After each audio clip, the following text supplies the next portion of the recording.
स्वीकृत नगरसेवक पदासाठी राष्ट्रवादीकडे स्पर्धा. महाविकास आघाडीचं ठरलं, उपाध्यक्षपद भाजपाकडे. आज दिनांक 13 जानेवारी रोजी पुसद नगर परिषदेच्या स्वीकृत सदस्य व उपाध्यक्ष पदाची निवड होणार आहे. पुसद पालिकेची सदस्य संख्या 31 असल्यामुळे 3 स्वीकृत सदस्य निवडले जातील. राष्ट्रवादी काँग्रेस अजित पवार गटाचे 14, मित्रपक्ष भाजपचे 5 व 3 अपक्ष अशा 22 सदस्यांचा एक गट होऊन त्यांना 2 स्वीकृत सदस्य निवडता येणार आहेत. राष्ट्रवादी काँग्रेसकडे स्वीकृत सदस्य पदासाठी अनेक इच्छुक आहेत. निरनिराळ्या समाज संघटनांच्या शिष्टमंडळाने माजी मंत्री मनोहर नाईक, राज्यमंत्री इंद्रनील नाईक, नगराध्यक्ष सौ मोहिनी नाईक यांना भेटून प्रतिनिधित्व देण्याची मागणी केली. त्यामुळे स्पर्धा वाढली.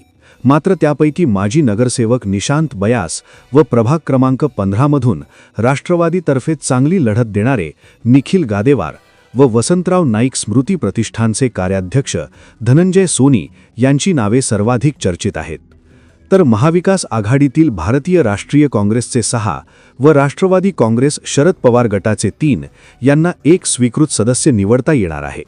महाविकास आघाडीतर्फे सुरुवातीला अनेक इच्छुकांनी डॉक्टर मोहम्मद नदीम, राष्ट्रवादी काँग्रेस शरद पवारचे प्रदेश सरचिटणीस शरद मैंद, शहर अध्यक्ष डॉक्टर अकील मेमन यांना भेटून स्वीकृत सदस्य पदासाठी मागणी केली. मात्र महाविकास आघाडीतर्फे डॉक्टर मोहम्मद नदीम यांचे धाकटे बंधू वसीम अहमद यांच्या नावावर अंतिम निर्णय झाल्याचे विश्वसनीय वृत्त आहे. त्यामुळे महाविकास आघाडीतर्फे स्वीकृत सदस्य पदाच्या निवडणुकीत कोणतेही ट्विस्ट येण्याची शक्यता जवळपास संपली आहे. दरम्यान आज दिनांक 13 जानेवारी रोजीच उपाध्यक्षपदाची निवड होणार असून भाजपाला उपाध्यक्षपद देण्याचे ठरले आहे. उपाध्यक्षपदावर कोणाची वर्णी लागते हे काहीच वेळात समजेल. सर्व अपडेट आपल्या चॅनलवर येणार. त्याकरिता आत्ताच आपल्या चॅनलला सबस्क्राईब करून बेल आयकॉनवर क्लिक करा आणि बघत रहा द टाइम्स ऑफ पुसद. धन्यवाद.